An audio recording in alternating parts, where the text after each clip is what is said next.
ونور الأبصار وضيائها وعلى آله وصحبه دائما أبدا صلاة وسلاما عليك يا سيدي يا رسول الله. Today is the 14th of this month of Safar, and of course next month is Rabiul Awwal. So Safar is the month in which Rasulullah sallallahu alaihi wasallam himself made the Hijrah. He started sending people in the month of Muharram, and then after pretty much everyone had gone, and only himself and Abu Bakr radiyallahu were left, then he went.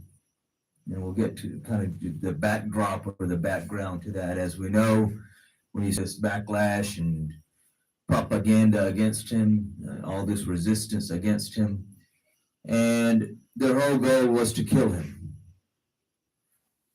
Initially, when they tried to stop him, they tried to bribe him, they tried to do all of these things.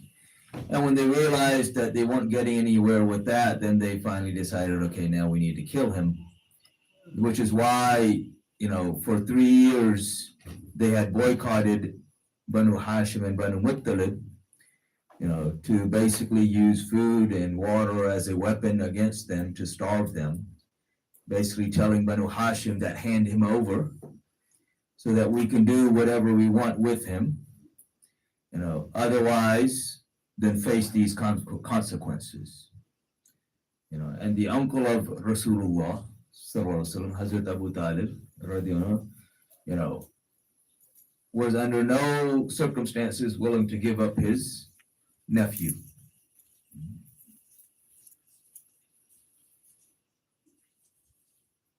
One of the issues that they had, of course, with killing him was that they understood that if they killed him, that would mean civil war within Quraysh. And just a few decades before, they had had war, which had devastated them, and they didn't want a repeat. So they wanted to get rid of him, without having to go to war. Eventually, Allah subhanahu wa ta'ala opens the door for him to make the emigration from Makkah to Medina. And this isn't something that he didn't know about beforehand. A lot of people think, oh, this was like, even for Rasulullah, that this was planning in progress. Even when Abu Dhar Ghafari came and accepted Islam, and he is considered one of the very early Muslims. Rasulullah told him to go back to his clan. He was from the clan of Ghafar, which lived in the desert, somewhere between Makkah and Medina. He said, go back to your people. And when you hear that I have emigrated, then come and join me. And he says that it will either be the date palms of Yamama or Yathrib. And I feel that it will be Yathrib. And for a prophet to say that this is what I feel, that's a definitive, this is what it's going to be. He's not just saying that to be saying that. And so when the people of Yathrib, which will, after Rasulullah enters the city, will become known as Medina Munawwara or Madinatun Nabi, because Medina simply means city. So when the people of that place, which is also the maternal side of Rasulullah, because the mother of his grandfather, Hazrat Abdul Muttalib, she was from Yathrib. So when they came to know of him, and they listened to him, and they accepted him. And they decided that we will take you to our place. We will give you refuge, and we will give you support, and we will defend you against your enemies at all cost. So when the deal was finalized, Rasulullah sallallahu alaihi wasallam, he starts sending the Muslims. Initially, he had sent them to Abyssinia, those who could go, but that hijrah was not an obligation, it was an option. This hijrah is an obligation. Whoever can go must go. It's not like whoever wants to go. It's if you can go, you have to go. If you are a believer. And so again, at the beginning of the month of Muharram, which is of course the first month of the Muslim calendar, he starts sending people. And the way they would go is that during the daytime, everything would seem normal.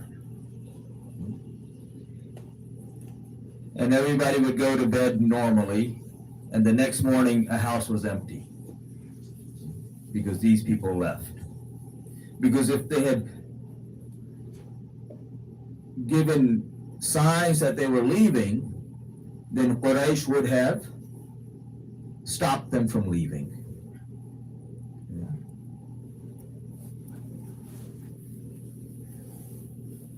There were a couple of exceptions to that, and one of those exceptions was Sayyidina Umar radiallahu anhu. He made the announcement, I'm leaving. You can do what you want to. So he left under different circumstances, but he left. Abu Bakr kept asking Rasulullah sallallahu alaihi wasallam, Ya Rasulullah sallallahu alaihi wasallam, when should I go? And Rasulullah sallallahu alaihi wasallam kept telling him, wait. He said, Ya Rasulullah, when should I go? He said, wait. And then finally he says, when he asked, he said, wait, because you will go with me. And he said, Ya Rasulullah sallallahu alaihi wasallam, I've been anticipating this. I've been expecting this. I've been praying for this, to the extent that I have already prepared a camel for myself and for you. And so Rasulullah says to him, he says, I accept the camel, but I will buy the camel from you, because I will make hijrah with my own money.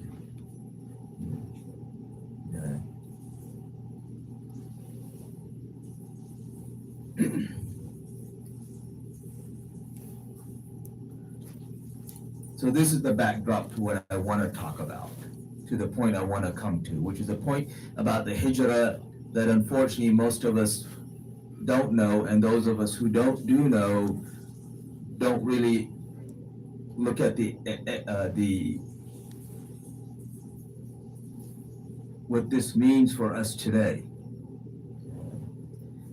Because part of the problem with us has become that when we read the Quran, we read it like a storybook. When we listen to the events during the time of Rasulullah, we listen to them like a story.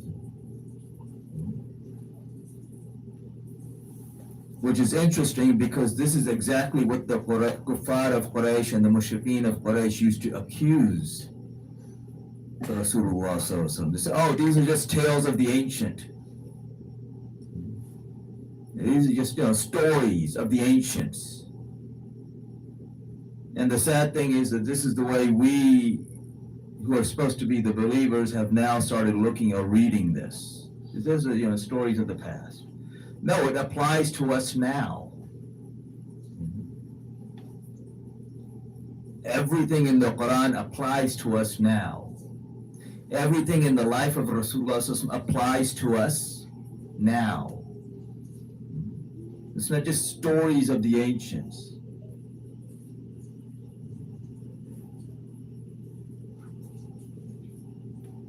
So the night that they were about to leave, the night that they were leaving, the night that Rasulullah and Abu Bakr were leaving, and of course everything is kept hush-hush, but even when you keep everything hush-hush, word gets out. Quraysh, after seeing that, well, everyone's gone. These are the only ones that are left. The household of Abu Bakr and the household of Rasulullah. So they've got to be going soon. So they hold a meeting. And the meeting was in this house known as Darul Nadwa. Darul Nadwa, which means the house of meeting house. This is where Quraysh used to get together and make plans for the future and what are we going to do and consultation and all of this. So they have this special meeting, emergency meeting.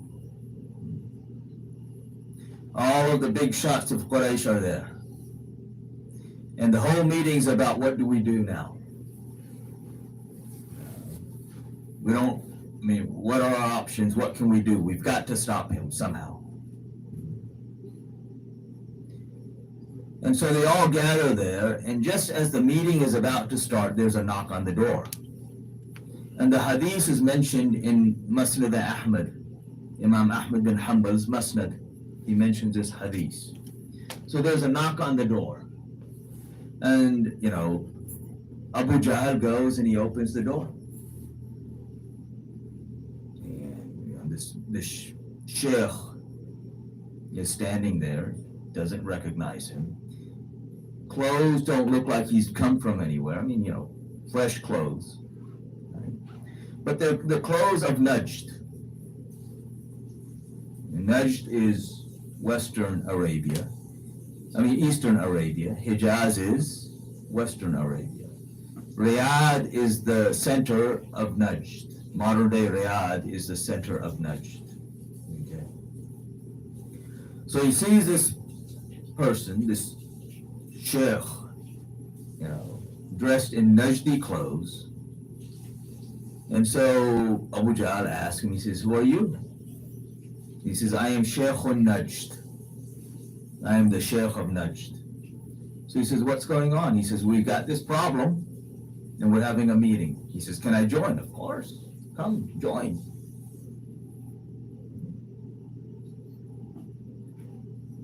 So they give this new guy, and this is very interesting. The guy they don't even know, the stranger pops in and they welcome into the meeting. That old saying of birds of a feather? Well, this is what this is.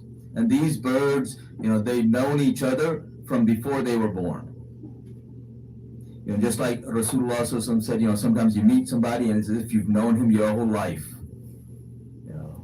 Because before you were born, the souls were together. And so these are souls from the same feather.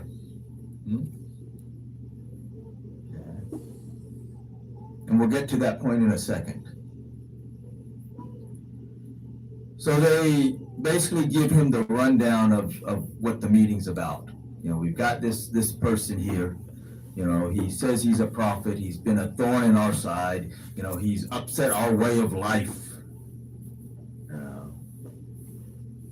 He attacks our gods. He says everything we're doing wrong. He tells us to worship one God, to be kind to our neighbors. Don't cheat anybody. Do all of these good things. This is what he's telling us to do. How can we accept him? We've got to get rid of this guy, this person. So this is what the whole meeting's about. But how do we do it without triggering a civil war within the community? So they asked Sheikh Najd, what do you think? And Sheikh Najd says, let me hear from you. I want to hear your thoughts. And then we'll go from there. So one of them, he stands up, he says, well, let's just, put him under house arrest. Arrest him, nobody can meet him, he can't meet anybody, solitary confinement,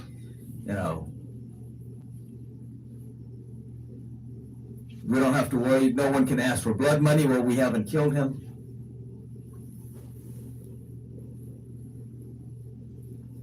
So they listen to this, and Abu Jahl says, if we do this, the problem is that all of these followers of his, they will find some way of creating problems and getting him out. So this doesn't solve our problem.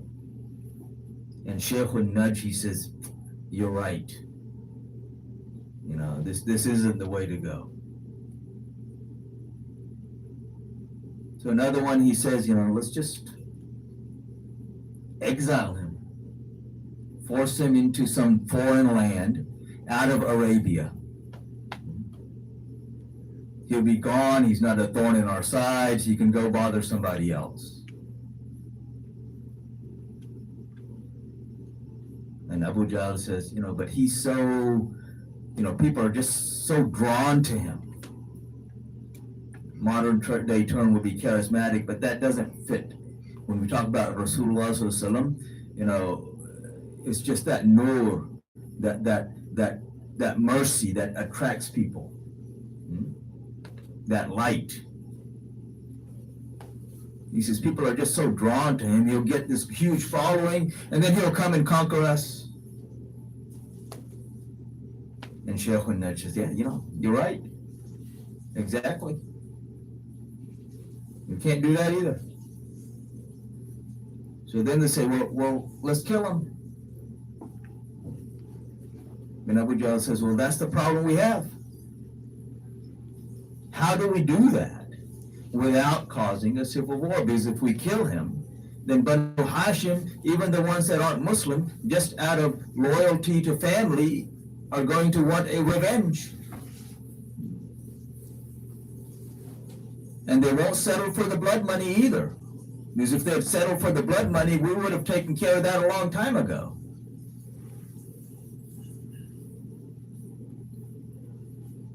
So Shaykh al-Najj says again, yeah, you're exactly right.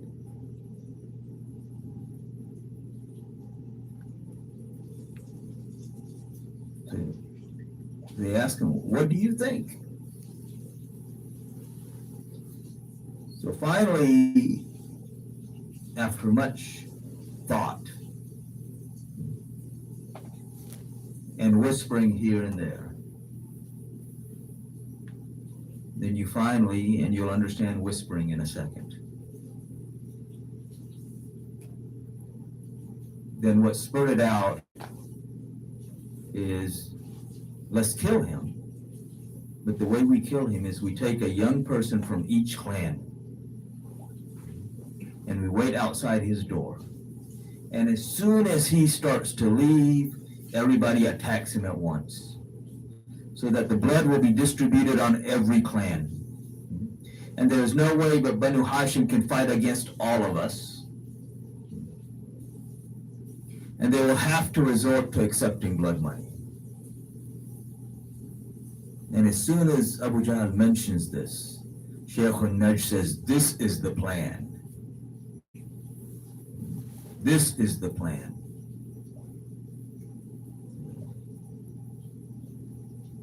And so this is what they plan, and this is what they start doing. And then Shaykh al-Najj says, good, y'all know what to do, I can leave. Shaykh al-Najj, of course, is who? It's Iblis. Comes in the form of his true followers, the people of Najd.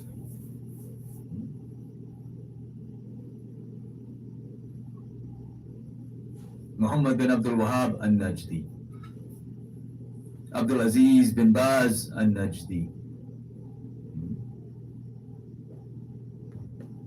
Abdul Aziz bin Saud al-Najdi. All of these. Of course, we know they plan, and Allah subhanahu wa ta'ala already has his plan. So they planned, right? All of these young folks are sitting outside the door of Rasulullah sallallahu alaihi wasallam, waiting on him to walk out. And they kept waiting on him. And they kept waiting on him. Until the next morning, and they open the door, and they see that Rasulullah sallallahu alaihi wasallam has already left, and Ali is laying in his bed.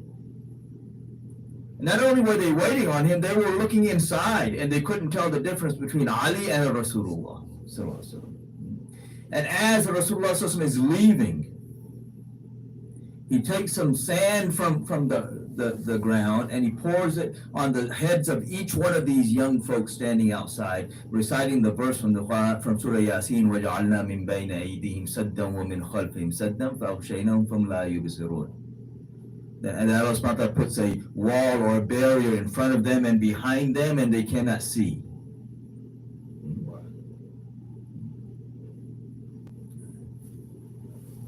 And so they know. Oh, right? So this is Allah's plan. But the thing I want to bring up, and why I said in the beginning, that these are not just stories. These aren't just things happening in the past. These are things happening now. You know, Shaykh al-Najd is giving advice to people now.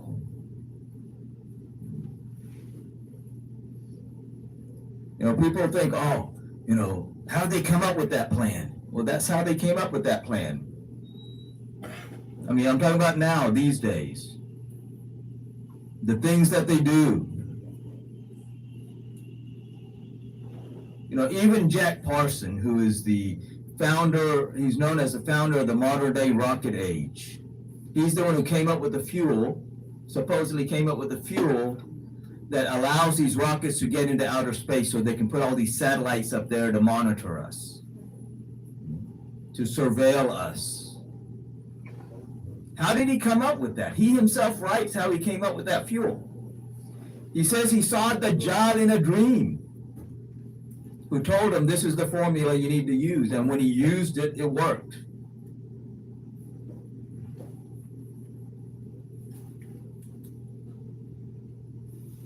You look at all of this planning against Islam, against Allah and His Messenger. Who's behind all of this planning? Who's giving them all of these ideas? You know, these guys, you know, you look at like these tech guys, they're not that smart. People think, oh, he's brilliant. I mean, you look at Zuckerberg.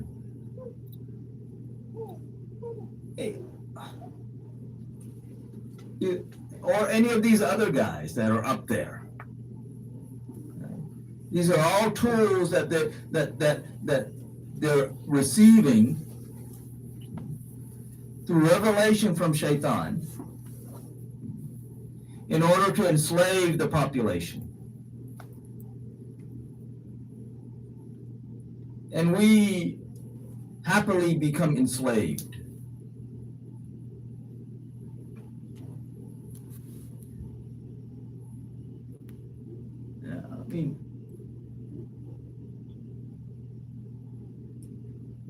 We see this repeatedly. Shaitan coming and giving them advice. Allah subhanahu wa ta'ala, He came to Adam alayhi salam, and what did He say? وَقَاسَمَهُمَا إِنِّي لَكُمَا لَمِنَ النَّاصِحِينَ. That I am to the two of you a sincere advisor. To Adam alayhi salam and his wife, to get them to approach the tree that they've been told. And what did Allah subhanahu wa ta'ala say? He says, did I not tell you that Shaitan is to you aduwwun mubin, and a avowed enemy? Every time we recite the Quran, what are we supposed to say? A'udhu billahi minash shaitanir rajim. That Shaitan, the outcast, the rejected.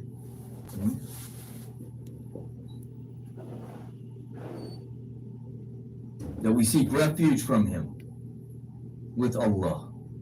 Why is this? Because this is all this planning. And the problem is that we look at these events and we think, oh, these are things that happened in the past. They're happening now. But we choose to ignore them because we want to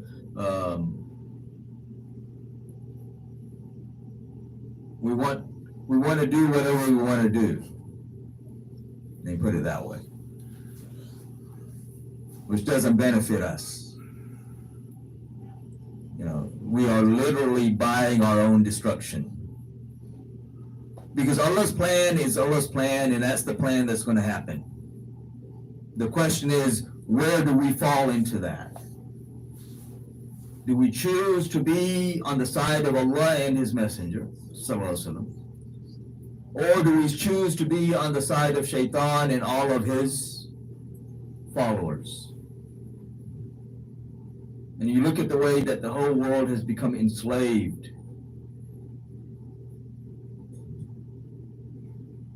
People think, oh, we're free here. You can't even say things.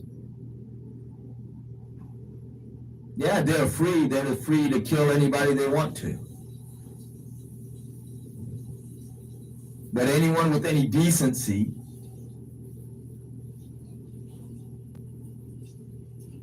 can't even open his mouth.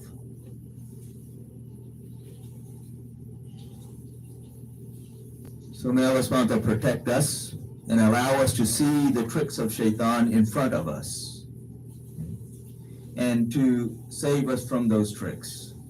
And the only way to save ourselves from those tricks is to fill our hearts with the love of Allah and the love of His Messenger, and the love of the household of Rasulullah, and the honor and the respect of the companions of Rasulullah. That is the only way. And may Allah subhanahu wa ta'ala give us all of this. So I'll end here, and inshallah, brother will make the adhan, and may he give strength and victory to our brothers and sisters in Gaza and Palestine and Kashmir and Sudan and wherever, and Chad and Yemen and wherever the Muslims are being oppressed. So brother's going to give the adhan, and then we'll make sunnah, inshallah.